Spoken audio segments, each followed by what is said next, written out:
Greetings of the day, everyone. Today we'll be discussing all the poetic devices used in the poem Keeping Quiet, written by Pablo Neruda. The first poetic device which the poet has used is assonance.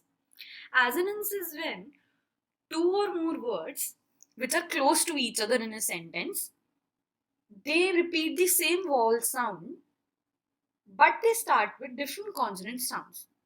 Now let us take a vowel sound O. The first example has now, count, two. This now and count and two, they have the same vowel sound, that is of O, but they are separated in a sentence, and also they start with a different consonant sound. That is, the first word starts with N, the second word count starts with C, and the third word two starts with T. But they are repeating the same vowel sound, that is of the vowel O. Now this word V and this word 12, all of them are repeating the sound of the vowel E, but they are starting with a different consonant sound, that is of W and T respectively. And also when we talk about the word will, this also comes in the same category of assonance. The next example is also in the same way, where the word O is repeated one after the other, that is of not, move, are, arms, so much. In this example also, the vowel O is used in one or another word, but the words are starting with a different consonant sound. What are vowels and what are consonants? Consonants are the words except from A, E, I, O, U. All the alphabets which are not A, E, I, O, U are consonants. So this is the basic principle of understanding about assonance. Assonance is when two or more words are separated in a sentence. They repeat the same vowel sound, but they start with a different consonant word. This is a very easy to understand poetic device, and it's used to create a rhythm in the poem, to create a special sound effect in the poem. And I hope you will understand the remaining two paragraphs. The next poetic device is anaphora.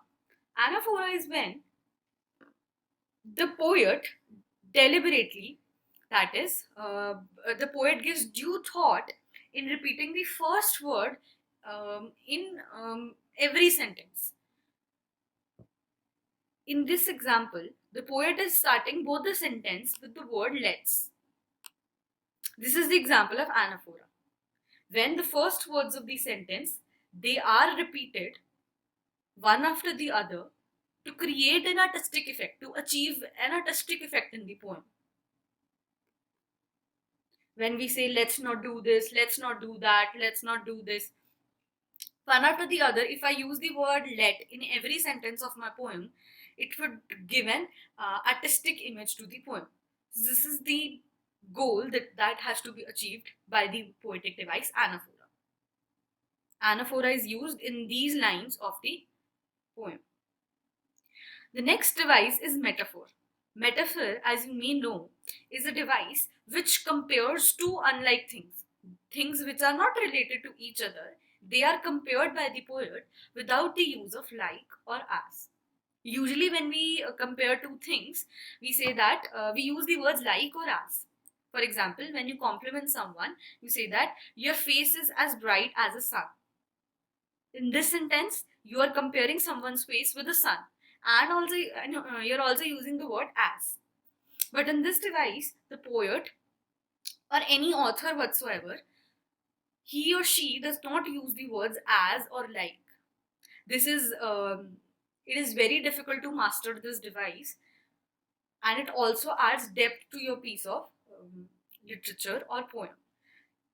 In this specific poem, one example of metaphor is in the shade. Now let me take you to the paragraph where this line has been taken. here. Now, in this paragraph, the author is talking about how when all those who are preparing wars of different types, they would put on clean clothes. They would walk about in shade with their brothers. In this specific line, the poet means that they would not literally walk in shade. They would not literally walk under big trees, but they would walk in the shade of peace. They would put on a clean mindset, and they would walk in the shade of peace with their brothers, with their human companions. So shade is basically compared to peace in this specific line. This shade has a very deep meaning.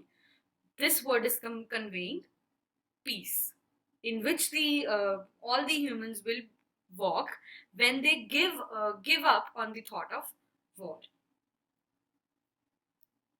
Next poetic device is enjambment. This might be a new poetic device for someone, and I'll try my best to explain it to you in simple words. Enjambment is basically when you move on from one line to another.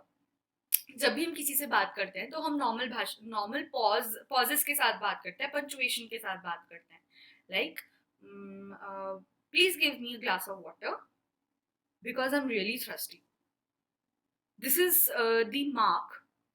This sentence, the way I'm talking, has punctuation in it. But in this specific poetic device, enjambment, the author moves from one line to another without a terminating pause, without a terminating punctuation mark. He does not give pause in his lines. So when we read, it appears as if the author has written 4 lines, but when we speak, it appears as if it's a single line. In this specific poem, examples of enjambment is this line, which starts with, and for once could perhaps a huge silence, and it ends with, of threatening ourselves with death. I'll read out this specific line for you. And for once could do nothing, perhaps a huge silence might interrupt this sadness. All of this paragraph, this entire paragraph, is an example of enjambment, where the author is moving and moving and moving, and he's not giving a specific pause. If we notice clearly, author is not giving any specific pause except for some commas. Perhaps a huge silence might interrupt this sadness of never threatening ourselves and of never understanding ourselves and of threatening ourselves with death. This the line starting from perhaps and ending with specifically death. This entire paragraph with 3 or 4 lines is an example of enjambment, where the author is not giving a specific pause and his poem is moving in a single flow. The next device we are dealing with is repetition. Repetition is when words or phrases are repeated many a times to give a musical effect to the poem.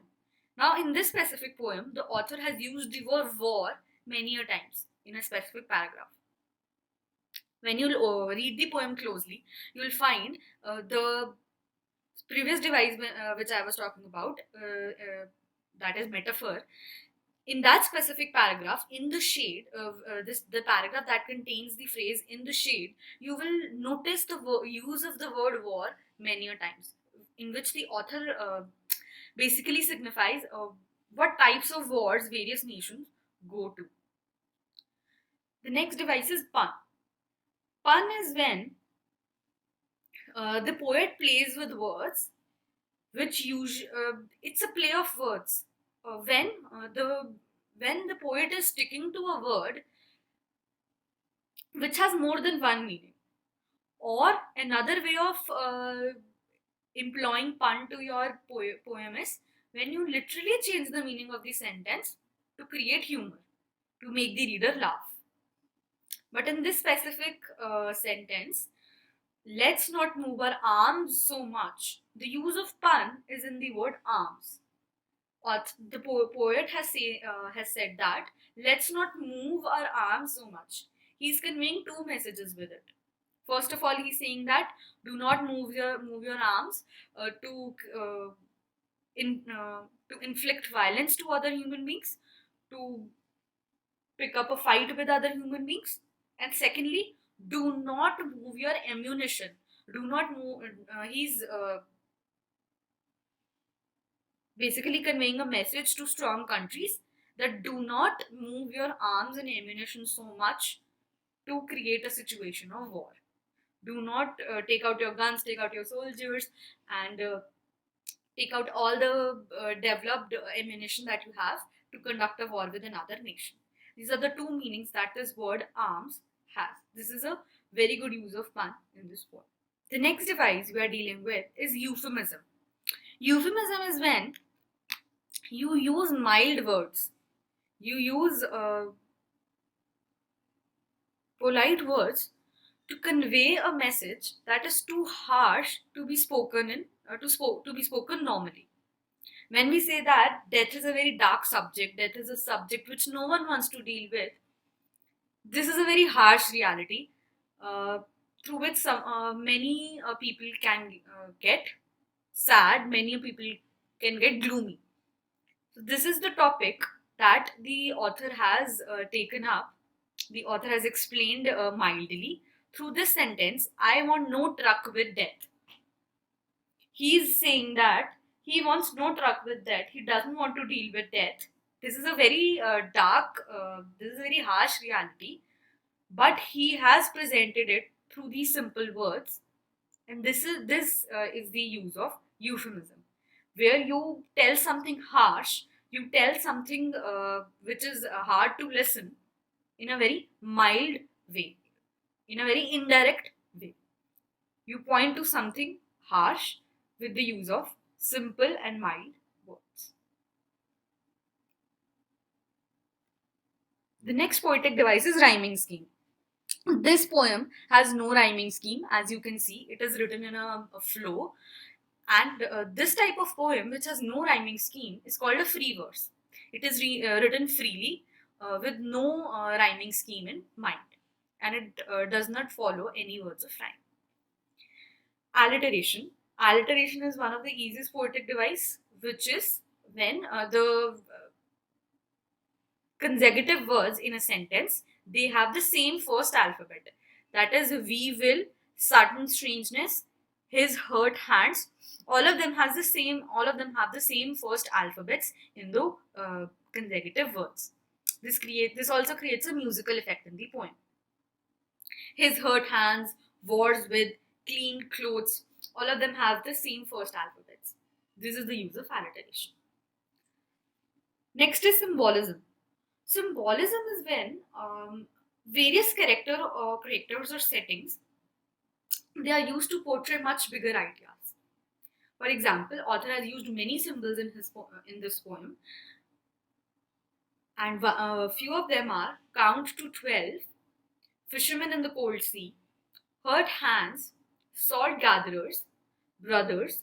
The earth can teach us as and when everything seems dead and later proves to be alive. Now, the first symbol, that is count to 12. This word 12, as I explained earlier, is symbolic of many things. It can be symbolic of the number of daylight hours in a day, that is 12 hours, or the number of months in a year. The author wants to remain silent, wants us to remain silent for the majority of our time. This word 12 is symbolic of that time period that the author is talking about.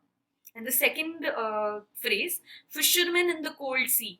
Fishermen in the cold sea is a symbol of all those people, all the mankind who is hurting the natural resources, who is exploiting the natural resources. And when they settle for a moment, they would stop hunting for the whales, they would stop harming the whales, that is the natural resources and the animals that are living in their natural habitat. Hurt hands. Hurt hands is a symbol of all the it's basically a symbol of a hand.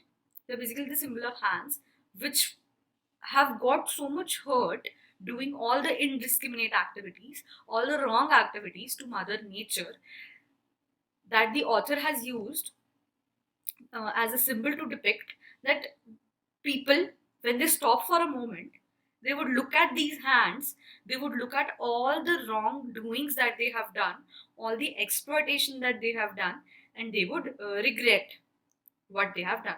So these hurt hands are a symbol of regret that the author has used. Salt gatherers. Salt gatherers, once again, they are an example of all the humans that have conducted all the wrongdoings. They have exploited Mother Nature for their sake of development. They would stop and look at their hurt hands once they feel how much harm they have done. Brothers. Brothers are a symbol of human companionship. Humans as a whole is a symbol which the author has used to depict. The word brothers has been used by the poet to depict human beings in a whole. This phrase, the earth can teach us as when everything seems dead and later proves to be alive. This line is the symbol of a phenomena when the nature depicts all the things, all of its things, plants, animals, and all the natural resources, they grow gradually. But when something is growing gradually, it is motionless, and being motionless is a sign of being dead. But the nature proves it wrong, and when all of these things grow, all of the plants grow into trees, all of the animals grow into more huge animals. This is a principle of proving that once a thing was dead, but now it seems to be alive. This is a beautiful contrast that the author has set up. That when you feel that something is dead, it is not dead. Earth teaches us this principle that when you be motionless for a time, you are not dead. You are just gathering good thoughts and a clean mindset for yourself. You will come out more alive out of this process. We should learn this from nature's principle of growing everything gradually. That's all for the day.